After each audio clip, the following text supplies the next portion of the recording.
जय हिंद, वंदे मातरम। स्वागत है आप सभी का GCCP यूट्यूब चैनल पे। आज का जीके जीएस का वीडियो जो Bihar B Ed, Bihar D El Ed entrance exam की तैयारी करते हैं और सरकारी कॉलेज में सिलेक्शन लेना चाहते हैं, उसके लिए वीडियो बेहद महत्वपूर्ण होने वाला है। तो चलिए समय को नहीं गंवाते हुए पहला क्वेश्चन की ओर चलते हैं। आपको प्रत्येक क्वेश्चन का आंसर करने के लिए 4 से 5 सेकंड का समय दिया जाएगा। आप कमेंट सेक्शन में कमेंट कीजिएगा कि कितना नंबर इसका आंसर होगा, ए होगा या बी होगा या सी होगा या फिर डी होगा। तो चलिए पहला क्वेश्चन है, सुएज नहर किसे आपस में जोड़ती है? सुएज नहर जो है किसे आपस में जोड़ती है? सभी आदमी कमेंट करेंगे। इसका राइट आंसर क्या हो जाएगा? भूमध्य सागर को लाल सागर से, भूमध्य सागर को कैस्पियन सागर से, लाल सागर को हिंद महासागर से, दिया हुआ डी नंबर इनमें से कोई नहीं। इसका राइट आंसर क्या हो जाएगा? ऑप्शन नंबर ए, भूमध्य सागर को लाल सागर से। सुएज नहर जो है भूमध्य सागर को लाल सागर से जोड़ती है। यदि क्वेश्चन यह पूछे कि सुएज नहर का निर्माण कितना ईस्वी में किया गया था, तो इसका राइट आंसर हो जाएगा 1854 ईस्वी में। सुएज नहर का निर्माण जो है वह 1854 ईस्वी में किया गया था। यदि क्वेश्चन यह पूछे कि सुएज नहर का राष्ट्रीयकरण कब किया गया, सुएज नहर का जो है राष्ट्रीयकरण कब किया गया, तो राष्ट्रीयकरण यदि पूछे तो हो जाएगा 1969 ईस्वी में। 1969 ईस्वी में। यदि क्वेश्चन यह पूछे कि सुएज नहर का राष्ट्रीयकरण किसने करवाया था, सुएज नहर का जो राष्ट्रीयकरण है उसे कर्नल नासिर के समय में हुआ था। सुएज नहर का राष्ट्रीयकरण 1969 ईस्वी में। सुएज नहर किसको किसको जोड़ता है, तो भूमध्य सागर को लाल सागर से, भूमध्य सागर को लाल सागर से। सुएज नहर का निर्माण कब हुआ? 1854 ईस्वी में। राष्ट्रीयकरण हुआ 1969 ईस्वी में। चलिए अगला क्वेश्चन देखते हैं। अगला क्वेश्चन क्या कह रहा है? ब्लैक बॉक्स काला बक्सा क्या है? थोड़ा छोटा कर लेते हैं। क्वेश्चन क्या है? ब्लैक बॉक्स काला बक्सा क्या है? कमेंट कीजिए इसका क्या होगा राइट आंसर। इसका हो जाएगा ऑप्शन नंबर सी, विमान में चालक के कक्ष में रखे जाने वाला एक रिकॉर्डर जिसमें चालक कक्ष की आवाज़ें रिकॉर्ड की जाती हैं। कह रहा है कि यह ब्लैक बॉक्स जो है, यह काला बक्सा जो है, यह विमान में जो है चालक कक्ष में, जहाँ चालक रहते हैं, जहाँ ड्राइवर होते हैं, जहाँ पायलट होते हैं, उन्हीं के कक्ष में यह रिकॉर्ड करने वाला एक बॉक्स होता है लगा हुआ। यदि क्वेश्चन यह पूछे कि ब्लैक बॉक्स का जो है यह रंग कैसा होता है, ब्लैक बॉक्स का रंग कैसा होता है, राइट आंसर हो जाएगा नारंगी रंग का होता है। ब्लैक बॉक्स का जो है कलर जो है वह नारंगी रंग का होता है। ऐसा नहीं कि नाम है उसका ब्लैक बॉक्स तो काला होगा, सो नहीं, नारंगी। क्वेश्चन बहुत बार पूछा भी गया है कि ब्लैक बॉक्स जो है काला बक्सा का रंग कैसा होता है। इसका राइट आंसर क्या हो जाएगा? नारंगी रंग का होता है। चलिए अगला क्वेश्चन देखते हैं। अगला क्वेश्चन क्या दिया हुआ है? संगम काल में साहित्य रचना किस भाषा में की जाती थी? क्वेश्चन कह रहा है कि संगम काल में साहित्य की रचना किस भाषा में की जाती थी? संस्कृत में, तेलुगु में, तमिल में, कन्नड़ में। कमेंट कीजिए क्या होगा इसका आंसर। इसका राइट आंसर हो जाएगा ऑप्शन नंबर सी, तमिल में। संगम काल में जो है साहित्य की रचना तमिल भाषा में किया जाता था। चलिए अगला क्वेश्चन देखते हैं। अगला क्वेश्चन दिया हुआ है, दूरदृष्टि दोष वाले व्यक्ति को वस्तु का प्रतिबिंब क्वेश्चन दिया है जिसे वह स्पष्ट नहीं देख पाता है। जिस वस्तु को जो है स्पष्ट नहीं देख पाता है तो रेटिना के पीछे कहाँ बनता है, रेटिना के कहाँ बनता है? क्वेश्चन यह पूछ रहा है कि रेटिना के कहाँ बनता है। इसका राइट आंसर हो जाएगा कि रेटिना के जो है वह पीछे बनता है, जिस कारण से वह नहीं देख पाते हैं।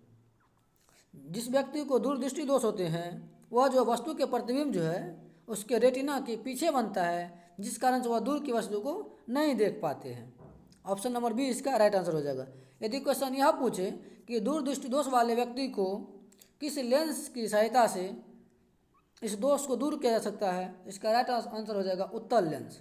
दूरदृष्टि दोष में उत्तल लेंस, दूरदृष्टि दोष में उत्तल लेंस। वही निकट पूछे तो अवतल लेंस, निकट में अवतल। देखिए दूर में 2 गो अक्षर है, यहाँ 3 गो है, निकट में 3 गो है तो वहाँ 4 में। देखिए निकट, निकट में अवतल, ओ वो तो लो, यहाँ 3 गो अक्षर, यहाँ 4 गो, यहाँ 2 गो तो यहाँ 2 गो। मतलब है कि छोटका वाला में छोटका, बड़का वाला में बड़का, याद रखने के लिए है। दूरदृष्टि दोष के लिए उत्तल लेंस, निकट दृष्टि दोष के लिए अवतल लेंस। चलिए अगला क्वेश्चन देखते हैं। अगला क्वेश्चन क्या कह रहा है? एनीमोमीटर से किसे मापने के प्रयोग में आता है? एनीमोमीटर जो है वह किसको मापने के प्रयोग में आता है? ऑप्शन ए है हवा की नमी, ऑप्शन बी है विद्युत धारा, सी है वायु की गति या अन्य कोई भी चाल गैस की, और डी है इनमें से कोई नहीं। इसका राइट आंसर क्या हो जाएगा? कमेंट कीजिए आप लोग। इसका राइट आंसर हो जाएगा ऑप्शन नंबर सी, वायु की गति या अन्य कोई भी चाल गैस की। एनीमोमीटर से जो है वायु की गति को जो है मापा जाता है, एनीमोमीटर से वायु की गति मापा जाता है। चलिए अगला क्वेश्चन देखते हैं। यदि इसी में क्वेश्चन यह पूछ दे कि वायु या गैस का घनत्व जो है किस चीज़ में मापते हैं? वायु या गैस की घनत्व जो है किससे मापते हैं? तो इसका राइट आंसर हो जाएगा एरोनोमीटर से, एरोनोमीटर, एरोनोमीटर मापते हैं गैस या मतलब किसी भी गैस या वायु के घनत्व को मापते हैं एरोनोमीटर से। चलिए अगला क्वेश्चन देखते हैं। बजट घाटा क्या है? अगला क्वेश्चन क्या कह रहा है? बजट घाटा क्या है? ऑप्शन ए है खर्चे से अधिक आय, बी है आय से अधिक खर्चा, सी है आय और खर्चा समान हो, और डी है इनमें से कोई नहीं। इसका राइट आंसर क्या हो जाएगा? बजट घाटा क्या है? तो आय से अधिक खर्चे, आय से अधिक खर्चा। ऑप्शन नंबर बी इसका राइट आंसर हो जाएगा, आय से अधिक खर्चा। बजट घाटा उसे कहते हैं जितना का आपके पास बजट है, यदि आप उससे अधिक खर्चा कर देते हैं आय से अधिक, तो क्या हो जाएगा? वह बजट घाटा हो जाएगा। ऑप्शन नंबर बी इसका राइट आंसर हो जाएगा, बजट घाटा। चलिए अगला क्वेश्चन देखते हैं। अगला क्वेश्चन क्या है? सत्यार्थ प्रकाश, सत्यार्थ प्रकाश निम्नलिखित में से किस धर्म से संबंधित है? सत्यार्थ प्रकाश जो है बोल रहा है किस धर्म से संबंधित है? इसका राइट आंसर हो जाएगा आर्य धर्म से, आर्य समाज से। सत्यार्थ प्रकाश जो है वह आर्य समाज से संबंधित है। यदि क्वेश्चन यह पूछे सत्यार्थ प्रकाश को किसने लिखा था? सत्यार्थ प्रकाश को किसने लिखा था? इसका राइट आंसर हो जाएगा दयानंद सरस्वती ने लिखा था। सत्यार्थ प्रकाश को दयानंद सरस्वती ने लिखा था। यदि क्वेश्चन यह पूछ दे कि आर्य समाज की स्थापना किसने और कब की? तो आर्य समाज की स्थापना 1875 ईस्वी में दयानंद सरस्वती ने किए थे, दयानंद सरस्वती ने किए थे आर्य समाज की स्थापना 1875 ईस्वी में। यदि क्वेश्चन यह पूछ दे कि वेदों की ओर लौटो का नारा किसने दिया? तो आर्य समाज ने दिया। आर्य समाज भी हो जाएगा इसका आंसर, या फिर आर्य दयानंद सरस्वती, तो दोनों में से कोई एक, जो ऑप्शन में वो मारना है। वेदों की ओर लौटो का नारा किसने दिया? तो आर्य समाज या फिर दयानंद सरस्वती, दोनों में से कोई एक। यदि क्वेश्चन यह पूछ दे कि भारत भारतीयों के लिए है यह नारा किसने दिया? भारत भारतीयों के लिए है यह नारा किसने दिया? इसका राइट आंसर हो जाएगा दयानंद सरस्वती ने दिया। भारत भारतीयों के लिए है यह नारा दयानंद सरस्वती ने दिए। चलिए अगला क्वेश्चन देखते हैं। अगला है कि लाल किला दिल्ली में स्थित मोती मस्जिद किसने बनवाया था? यदि क्वेश्चन यह पूछ दे कि लाल किला कहाँ है? तो लाल किला कहाँ है? तो दिल्ली में है। लाल किला में ही मोती मस्जिद का निर्माण किसने करवाया? लाल किला में स्थित जो है मोती मस्जिद है उसका निर्माण किसने करवाया? इसका राइट आंसर क्या हो जाएगा? कमेंट कीजिए आप लोग जल्दी से। शाहजहां, औरंगजेब, हुमायूं, अकबर। इसका राइट आंसर हो जाएगा अकबर, सॉरी औरंगजेब हो जाएगा, option number B. Lal Qila स्थित जो है मोती मस्जिद उसका निर्माण किसने करवाया? तो औरंगजेब ने करवाया था। ऑप्शन नंबर बी इसका राइट आंसर हो जाएगा। यदि क्वेश्चन यह पूछ दे जहांगीर के मकबरा का निर्माण किसने करवाया, तो नूरजहां ने। क्वेश्चन बहुत बार पूछा भी गया है कि जहांगीर के मकबरा का निर्माण किसने करवाया, तो नूरजहां ने करवाया था। यदि क्वेश्चन यह पूछ दे कि दिल्ली के लाल किला का निर्माण किसने करवाया, तो शाहजहां। दिल्ली के लाल किला का निर्माण शाहजहां। और दिल्ली में स्थित मोती मस्जिद का निर्माण तब औरंगजेब, ठीक ना। और वैसे दिल्ली के लाल किला तो शाहजहां ने। क्वेश्चन यह भी पूछता है कि ताजमहल का निर्माण किसने करवाया, ताजमहल का निर्माण तो शाहजहां ने करवाया। किसने करवाया, तो शाहजहां ने करवाया था। यदि क्वेश्चन यह पूछ दे कि बीबी के मकबरा का निर्माण किसने करवाया, बीबी का मकबरा जो कहाँ है, औरंगाबाद में है, उसका निर्माण किसने करवाया, तो औरंगजेब ने करवाया।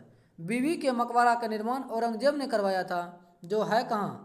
यदि क्वेश्चन यह पूछ दे कि बीबी का मकबरा कहाँ स्थित है, तो उसका राइट आंसर हो जाएगा औरंगाबाद में है।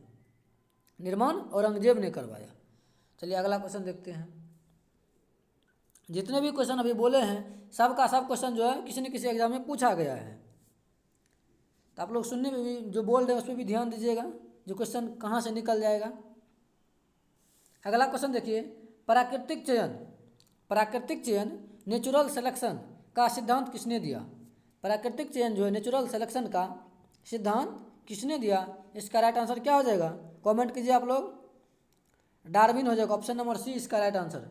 प्राकृतिक चयन जो है नेचुरल सिलेक्शन का सिद्धांत डार्विन ने 1859 ईस्वी में दिए थे।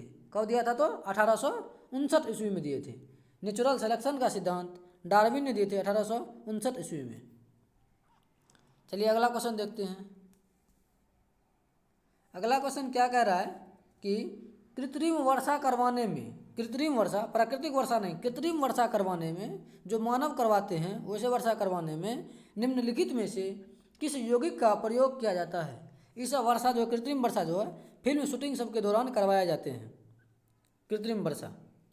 तो बोल रहा है कृत्रिम वर्षा करवाने में किस यौगिक का प्रयोग किया जाता है, तो इसका राइट आंसर हो जाएगा सिल्वर आयोडाइड। देखिए ऑप्शन नंबर किस में है, silver iodide. Option number B में है सिल्वर आयोडाइड। सिल्वर आयोडाइड का जो है silver iodide option number D में है। Silver iodide option number D इसका राइट आंसर हो जाएगा, सिल्वर आयोडाइड। सिल्वर आयोडाइड का जो है प्रयोग जो है, सिल्वर आयोडाइड एक प्रकार की यौगिक है, उसका प्रयोग जो है कृत्रिम वर्षा के दौरान करवाए जाते हैं। ठीक, चलिए अगला क्वेश्चन देखते हैं।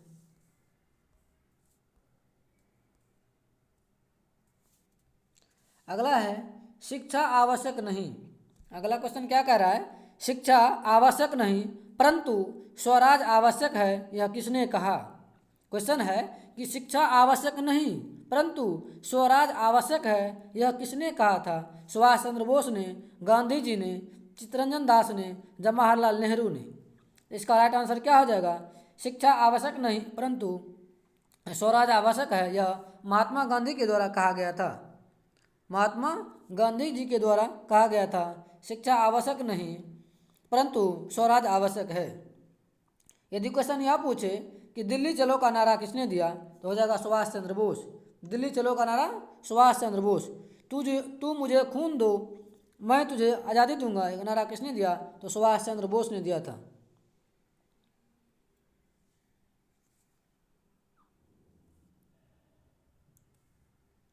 चलिए अगला क्वेश्चन देखते हैं। अगला क्वेश्चन है आर्य जाति के लोग मूल रूप से कहाँ से आए थे। क्वेश्चन क्या है कि आर्य जाति के लोग जो है मूल रूप से कहाँ से आए थे। ऑप्शन ए में है मध्य एशिया से, बी है उत्तरी भारत से, सी है दक्षिणी भारत से और डी है मध्य भारत से। यह जो आर्य जाति के जो लोग हैं यह मूल रूप से मध्य एशियाई थे। कहाँ के थे, तो मध्य एशियाई थे। ऑप्शन नंबर ए इसका राइट आंसर हो जाएगा। और यह किसने कहा था कि आर्य भारत के आर्य जो है आर्य जाति के जो लोग हैं मूल रूप से मध्य एशियाई है। यदि क्वेश्चन यह पूछ दे कि यह किसने कहा कि आर्य जाति के लोग जो है वह मध्य एशिया के थे, यह कहा था मैक्स मूलर ने। किसने कहा, तो मैक्स मूलर ने कहा था। चलिए अगला क्वेश्चन देखते हैं। अगला क्वेश्चन है कि my experiments with truth, my experiment with truth, सत्य के साथ मेरा प्रयोग, माई एक्सपेरिमेंट विथ ट्रूथ, सत्य के साथ मेरा प्रयोग के लेखक कौन है? जवाहरलाल नेहरू, इंदिरा गांधी, नरसिम्हा राव, महात्मा गांधी। इसका राइट आंसर क्या हो जाएगा? सत्य के साथ मेरा प्रयोग, इसका राइट आंसर हो जाएगा Mahatma Gandhi, option number D, सत्य के साथ मेरा प्रयोग महात्मा गांधी। यदि क्वेश्चन यह पूछ दे इंटरनल इंडिया के लेखक कौन है, इंटरनल इंडिया पुस्तक के लेखक कौन है, तो उसका राइट आंसर हो जाएगा Indira Gandhi, internal India Indira Gandhi, internal India तो इंदिरा गांधी। भारत एक खोज नामक पुस्तक के लेखक कौन है? भारत एक खोज नामक पुस्तक के लेखक कौन है? तो जवाहरलाल नेहरू। भारत एक खोज नामक पुस्तक के लेखक है जवाहरलाल नेहरू। बहुत बार क्वेश्चन में पूछा भी गया है। चलिए अगला क्वेश्चन देखते हैं। क्या है? मजहब नहीं सिखाता, अगला क्वेश्चन है बहुत मजेदार क्वेश्चन है, देखिए कि मजहब नहीं सिखाता आपस में बैर रखना।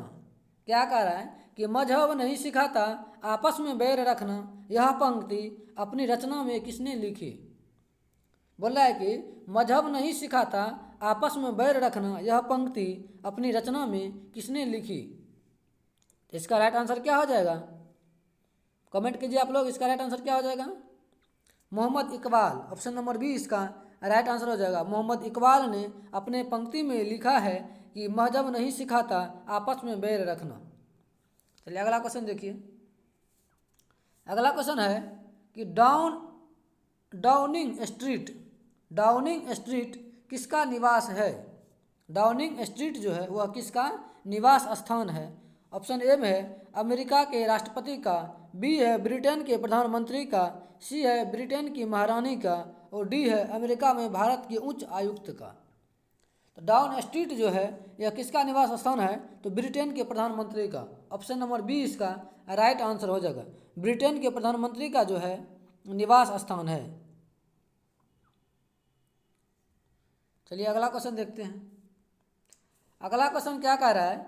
ध्वनि का तारत्व पिच किस पर निर्भर करता है? ध्वनि का जो तारत्व है वह किस पर निर्भर करता है?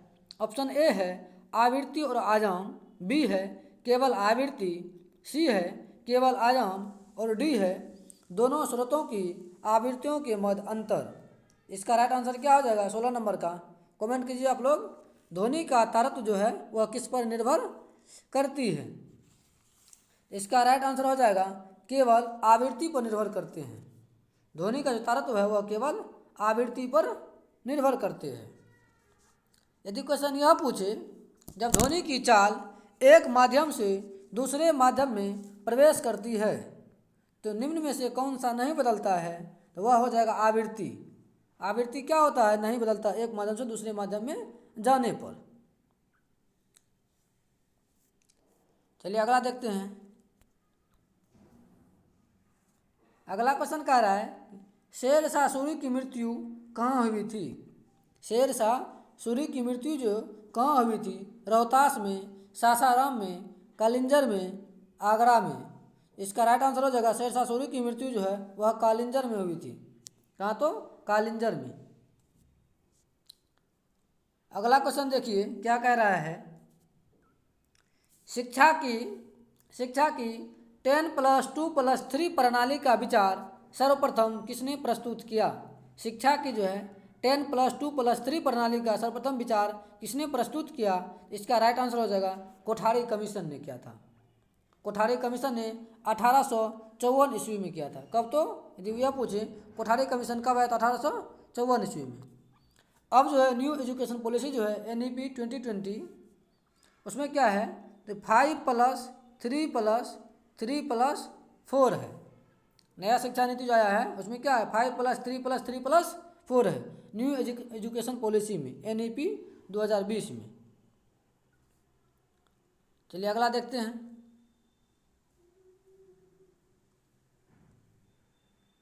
अगला क्वेश्चन क्या कह रहा है? भारत में पहली शताब्दी एक्सप्रेस ट्रेन कब चलाई गई? भारत में पहले जो है पहली शताब्दी एक्सप्रेस ट्रेन जो है वह 1988 ईस्वी में चलाई गई। ऑप्शन नंबर बी इसका राइट आंसर हो जाएगा, 1988 ईस्वी में। यदि क्वेश्चन यह पूछ दे कि भारत में ट्रेन कब चली, तो उसका राइट आंसर क्या हो जाएगा, 1853 ईस्वी में। और उस समय के गवर्नर जनरल कौन थे, डलहौजी, लॉर्ड डलहौजी थे।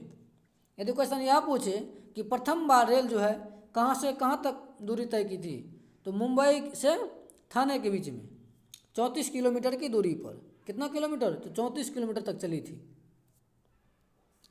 चलिए अगला क्वेश्चन देखते हैं। अगला है, किसी भी विधेयक को कानून का रूप देने से पहले कितनी बार पढ़ा जाता है। क्वेश्चन क्या कह रहा है कि किसी भी विधेयक को कानून का रूप देने से पहले जो है कितने बार जो है उसको पढ़ा जाता है। 3 बार, 5 बार, 4 बार, 2 बार।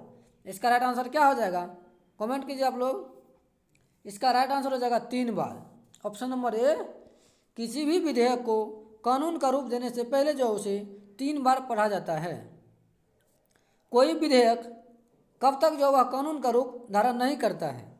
इसका राइट आंसर होगा जब तक कि राष्ट्रपति का हस्ताक्षर नहीं हो जाए। जब तक कि राष्ट्रपति का हस्ताक्षर नहीं हो जाए।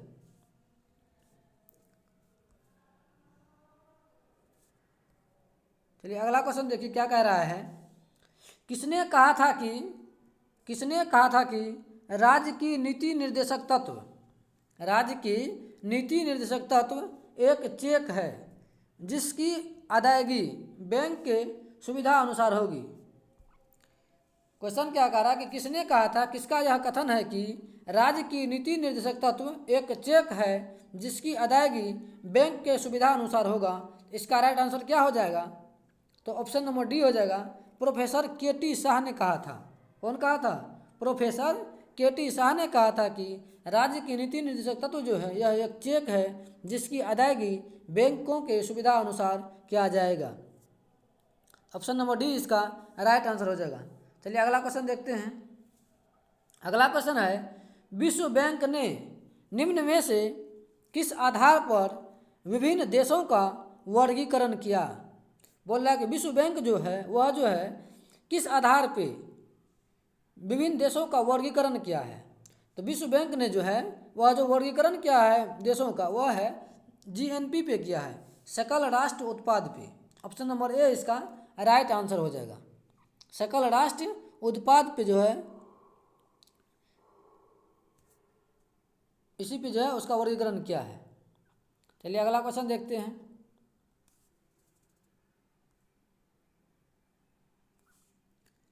अगला क्वेश्चन है, बोकारो स्टील प्लांट की स्थापना किस पंचवर्षीय योजना के काल में हुई। बोकारो स्टील प्लांट की स्थापना किस पंचवर्षीय योजना के काल में हुई। उसका राइट आंसर क्या हो जाएगा, बोकारो स्टील प्लांट जो है कब बना था, यह बना था 1968 ईस्वी में। 1968 ईस्वी में। तो आ जाएगा तृतीय पंचवर्षीय योजना। ऑप्शन नंबर बी इसका राइट आंसर हो जाएगा। बोकारो स्टील प्लांट की स्थापना जो है तृतीय पंचवर्षीय योजना के दौरान हुआ था 1968 ईस्वी में। यदि क्वेश्चन यह भी पूछ दे कि बोकारो स्टील प्लांट की स्थापना कितना ईस्वी में हुआ, तो 1968 ईस्वी में। यदि क्वेश्चन यह पूछ दे कि बोकारो स्टील प्लांट की स्थापना जो है किस देश की सहायता से हुआ था, तो इसका राइट आंसर क्या हो जाएगा, बोकारो स्टील प्लांट की स्थापना जो है सोवियत संघ की सहायता से हुआ था। सोवियत संघ यानी रूस की सहायता से हुआ था बोकारो स्टील प्लांट की स्थापना। क्वेश्चन यह भी पूछता है कि द्वितीय पंचवर्षीय योजना के दौरान किनका जो है स्थापना हुआ। तो द्वितीय पंचवर्षीय योजना के दौरान जो है भिलाई, राउरकेला, दुर्गापुर स्टील प्लांट की स्थापना जो है द्वितीय पंचवर्षीय योजना के काल में हुआ है। भिलाई, राउरकेला, दुर्गापुर स्टील प्लांट की स्थापना द्वितीय पंचवर्षीय योजना के दौरान हुआ है। बोकारो स्टील प्लांट पूछे तो तृतीय पंचवर्षीय योजना 1968। चलिए अगला क्वेश्चन देखते हैं। विश्व की सबसे बड़ी जल विद्युत परियोजना। क्वेश्चन क्या कह रहा है कि विश्व की सबसे बड़ी जल विद्युत परियोजना थ्री जॉर्ज डैम का निर्माण किस देश में हो रहा है। अब तो यह हो भी गया है, कहाँ होगा, तो यह चीन में। ऑप्शन नंबर ए इसका राइट आंसर हो जाएगा। विश्व की सबसे बड़ी जल विद्युत परियोजना जो वह चीन में बन रही है, जिसका क्या नाम है, थ्री जर्स डैम परियोजना, यह चीन में है। यदि क्वेश्चन यह पूछे कि भारत में सबसे ऊंची बांध कौन सी है, भारत में सबसे ऊंची बांध कौन सी है, तो इसका राइट आंसर हो जाएगा भाखड़ा नंगल बांध। भाखड़ा नंगल बांध जो है सबसे ऊंची बांध है। यदि क्वेश्चन यह पूछ दे कि भारत में सबसे लंबी बांध कौन सी है, उसका राइट आंसर हो जाएगा हीराकुंड बांध। लंबा पूछे तो हीराकुंड, ऊंचा पूछे तो भाखड़ा नंगल, भारत में। चलिए अगला क्वेश्चन देखते हैं। अगला है NRIGA कार्यक्रम को कब लागू किया गया। NREGA कार्यक्रम को कब लागू किया गया, इसका राइट आंसर हो जाएगा 2 फरवरी 2006 ईस्वी को। 2 फरवरी 2006 ईस्वी को, ऑप्शन नंबर सी इसका राइट आंसर हो जाएगा। चलिए अगला क्वेश्चन देखते हैं। भारत के प्रथम गवर्नर जनरल की नियुक्ति डैश एक्ट के प्रावधानों के अंतर्गत हुई। बोला है कि भारत के जो प्रथम गवर्नर जनरल की जो नियुक्ति हुई थी, किस एक्ट के प्रावधान के अंतर्गत हुआ था।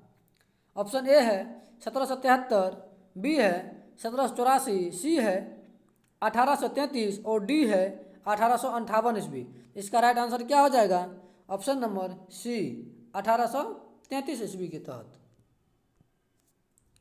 चलिए अगला क्वेश्चन देखते हैं। अगला क्वेश्चन है किस पंचवर्षीय योजना में भारत सरकार ने कृषि के लिए ऐसी नीति अपनाई जिसे हरित क्रांति संभव हुई। क्वेश्चन क्या कह रहा है कि किस पंचवर्षीय योजना में भारत सरकार ने कृषि के लिए एक ऐसी नीति को अपनाई जिससे जो है वह हरित क्रांति संभव हो पाई। तो इसका राइट आंसर क्या हो जाएगा, तीसरी पंचवर्षीय योजना। हरित क्रांति कब आया था, 1967-68 ईस्वी में। तो 1967-68 ईस्वी के दौरान जो है कौन पंचवर्षीय योजना था, तीसरी पंचवर्षीय योजना था। चलिए अगला क्वेश्चन देखते हैं। यदि क्वेश्चन यह पूछ दे प्रथम पंचवर्षीय योजना जो है, प्रथम पंचवर्षीय योजना में किस चीज़ को अधिक यह दिया गया था, प्रोत्साहन दिया गया था, तो हो जाएगा अर्थव्यवस्था के रूप में जो है वह कृषि को दिया था। प्रथम पंचवर्षीय योजना में उच्च प्राथमिकता दिया था कृषि को। चलिए अगला क्वेश्चन देखते हैं कि भारत में सर्वप्रथम जनगणना किस वायसराय के शासनकाल में हुई। भारत में सर्वप्रथम जनगणना जो है किस वायसराय के शासनकाल में सर्वप्रथम हुई। इसका राइट आंसर क्या हो जाएगा,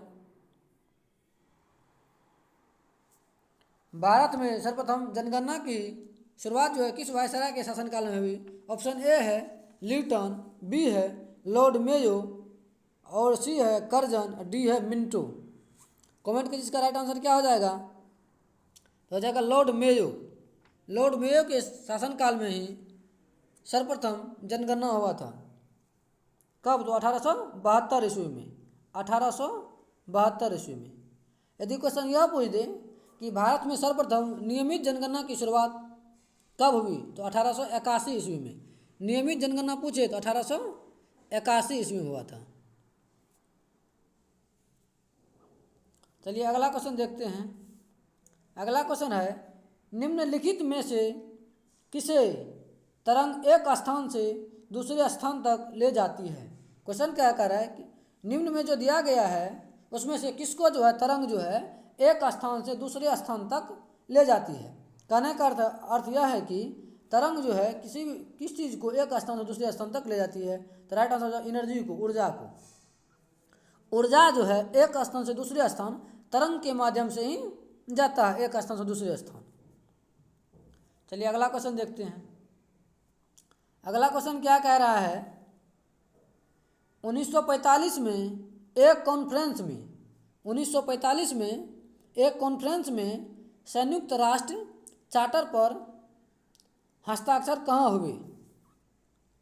बोला कि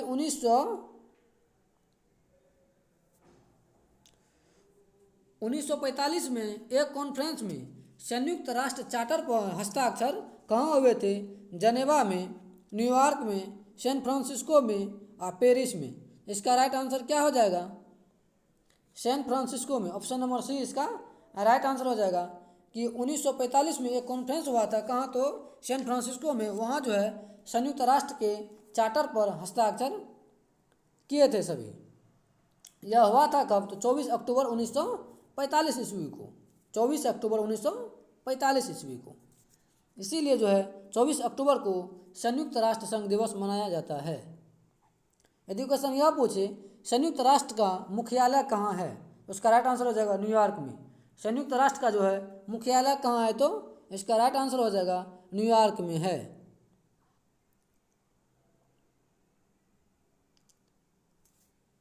चलिए अगला क्वेश्चन देखिए, निम्नलिखित में से किस स्थान पर नाभिकीय शक्ति केंद्र न्यूक्लियर पावर स्टेशन है। क्वेश्चन क्या कह रहा है कि कहाँ पे जो है न्यूक्लियर नाभिकीय शक्ति केंद्र जो है nuclear power plant power station है। कोराडी, रावत भाटा, रामकुंडम, तालचेर। इसका राइट आंसर हो जाएगा रावत भाटा में। कहाँ है, तो रावत भाटा में। पड़ता कहाँ रावत भाटा, तो राजस्थान में है। यदि क्वेश्चन यह पूछे तारापुर परमाणु शक्ति केंद्र कहाँ है, तारापुर परमाणु शक्ति केंद्र कहाँ है, तो वह हो जाएगा महाराष्ट्र में। यदि क्वेश्चन यह पूछे कि रावत भाटा नाभिकीय शक्ति केंद्र या परमाणु शक्ति केंद्र कहाँ है, वह हो जाएगा राजस्थान में। यदि क्वेश्चन यह पूछे कि काकरापारा परमाणु शक्ति केंद्र, काकरापारा परमाणु शक्ति केंद्र कहाँ है, हो जाएगा राइट आंसर गुजरात। यदि क्वेश्चन यह पूछ दे केगा परमाणु शक्ति केंद्र, केगा परमाणु शक्ति केंद्र कहाँ है, हो जाएगा कर्नाटक, केगा कर्नाटक, काकरापारा तो गुजरात। यदि क्वेश्चन यह रहे कि कलपक्कम परमाणु शक्ति केंद्र कहाँ है, तो इसका राइट आंसर हो जाएगा तमिलनाडु में। कलपक्कम कहाँ है, तो तमिलनाडु में है। और नरोरा परमाणु शक्ति केंद्र कहाँ है, तो उत्तर प्रदेश, नरोरा तो उत्तर प्रदेश। इसमें से कोई एक एग्जाम में पूछा जाता है, इसीलिए हम क्या किए, क्योंकि 4-5 जितना था लगभग सबका हमने आंसर बता दिया। चलिए अगला क्वेश्चन देखते हैं क्या कह रहा है। अगला क्वेश्चन है कि निम्नलिखित युग्मों में से कौन एक सही सुमेलित नहीं है। बोल रहा है इसमें सही सुमेलित नहीं है। NH1 दिल्ली पाकिस्तान सीमा, यह तो सही है। NH1 जो है वह दिल्ली और पाकिस्तान सीमा को जोड़ती है, जो अमृतसर के निकट है, या तो NH1 दिल्ली और अमृतसर भी बोल सकते हैं। NH2 जो है वह दिल्ली और कोलकाता को जोड़ता है, यह भी सही है। NH2 दिल्ली और कोलकाता को जोड़ता है। और सी में है NH8 वह दिल्ली और चेन्नई, यह गलत है।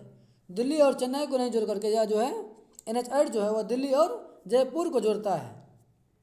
तो क्वेश्चन के हिसाब से right answer option number C हो जाएगा। जो कौन सुमेलित नहीं है, तो NH8 जो है यह दिल्ली और चेन्नई को नहीं जोड़ करके वह दिल्ली और जयपुर को जोड़ता है। NH10 हो गया कि दिल्ली और फाजिल्का को जोड़ता है। आइए एक बार जो NH1 से लेकर के NH8 तक जो है सुन लीजिए, जो कौन सा NH1 जो है किसको जोड़ता है।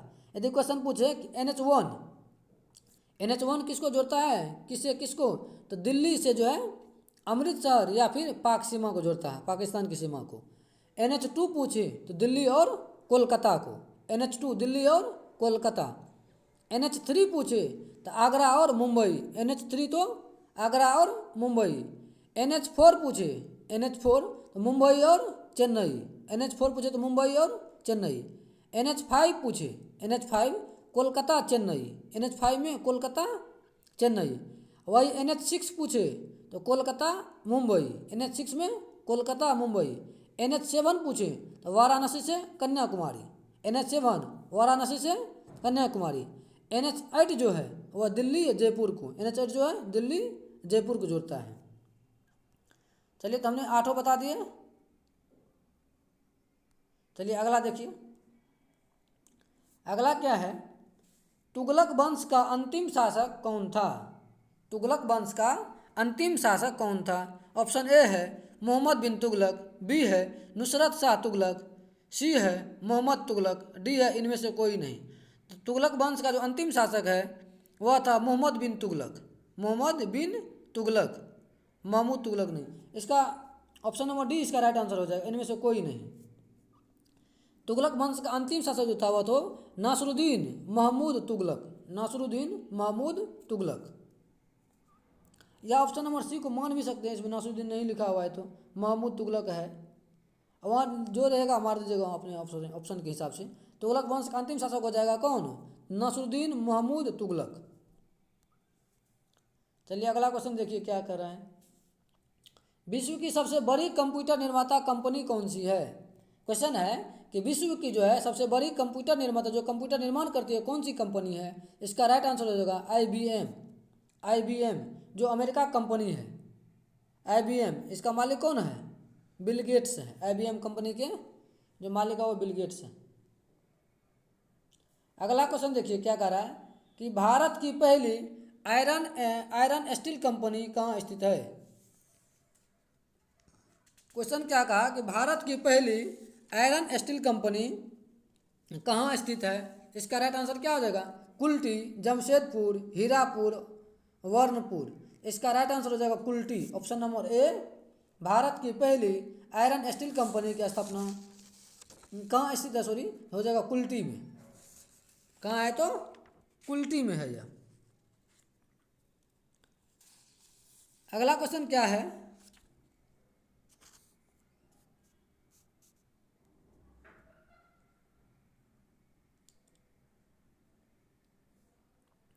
भारतीय इतिहास में किस शताब्दी को अंधकार युग कहा जाता है?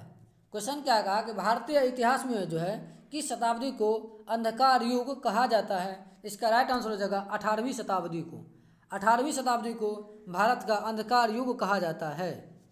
18वीं शताब्दी को भारत का अंधकार युग कहा जाता है। यदि क्वेश्चन यह पूछे कि आधुनिक भारत का जनक किसे कहा जाता है, इसका राइट आंसर कौन हो जाएगा? राजा राम मोहन राय। आधुनिक भारत का अग्रदूत कहा जाता है राजा राम मोहन राय को। बहुत बार क्वेश्चन पूछा भी गया है। चलिए अगला क्वेश्चन देखते हैं। अगला क्वेश्चन है प्रियदर्शनी किसे कहा जाता है? प्रियदर्शनी किसे कहा जाता है? सरोजिनी नायडू को, अरुणा आसाफ अली को, विजय लक्ष्मी पंडित को, इंदिरा गांधी को। तो प्रियदर्शनी किसका उपनाम है? तो इंदिरा गांधी का उपनाम है प्रियदर्शनी। प्रियदर्शनी जो है इंदिरा गांधी का उपनाम है। यदि यह पूछे भारत कोकिला किसका उपनाम है? भारत कोकिला सरोजिनी नायडू का। भारत कोकिला के नाम से सरोजिनी नायडू को जाना जाता है। क्वेश्चन यह है स्वर कोकिला कैसे कहते हैं? स्वर कोकिला लता मंगेशकर को। स्वर कोकिला लता मंगेशकर को। क्वेश्चन यह पूछे कि महक परी किसका उपनाम है? जीतन महल का है। जीतन महल का है। यदि क्वेश्चन यह पूछ दे कि माता बसंत किसका उपनाम है? तो एनी बेसेंट का। माता बसंत तो एनी बेसेंट। निर्मल हृदय किसका उपनाम है? निर्मल हृदय मदर टेरेसा का। निर्मल हृदय मदर टेरेसा का। चलिए अगला क्वेश्चन देखिए क्या कह रहा है। विश्व में दूध की रानी कही जाने वाली बकरी की नस्ल है? क्वेश्चन क्या कहा कि विश्व में दूध की रानी कही जाने वाली बकरी की नस्ल कौन सा है? अंगोरा, जमुनापरी, न्यूबियन, सानेन। इसका राइट आंसर क्या हो जाएगा? सानेन।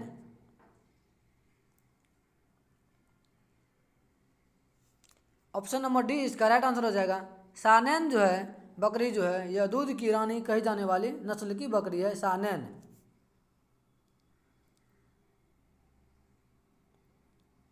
यह जो है अंगोरा नस्ल की बकरी जो है यह ऊन के लिए प्रसिद्ध है।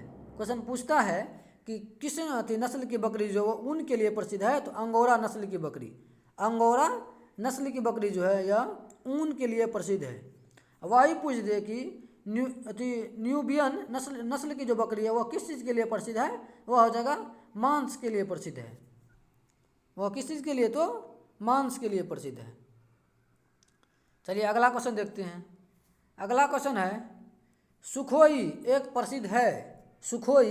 एक प्रसिद्ध है नाविकीय संयंत्र है, लड़ाकू विमान है, जलयान है, पनडुब्बी है। कमेंट कीजिए क्या है सुखोई एक प्रकार का? तो लड़ाकू विमान है। ऑप्शन नंबर बी इसका राइट आंसर हो जाएगा। सुखोई जो है वह लड़ाकू विमान है। चलिए अगला क्वेश्चन देखते हैं और लास्ट क्वेश्चन भी है यह। लौंग एक है, लौंग जो है बोल रहा है क्या है? बीज है, फल है, पुष्प कलिका है, वनस्पतिक कलिका जो आँख है। क्या होगा इसका राइट आंसर? लौंग एक प्रकार का क्या है?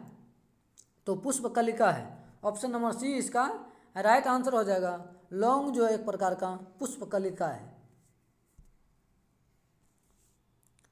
तो आज का वीडियो यहीं समाप्त होता है। जितने भी लाइव हैं सभी वीडियो को लाइक कर दें और सभी जो है चैनल को सब्सक्राइब भी कर लें। थैंक यू, जय हिंद।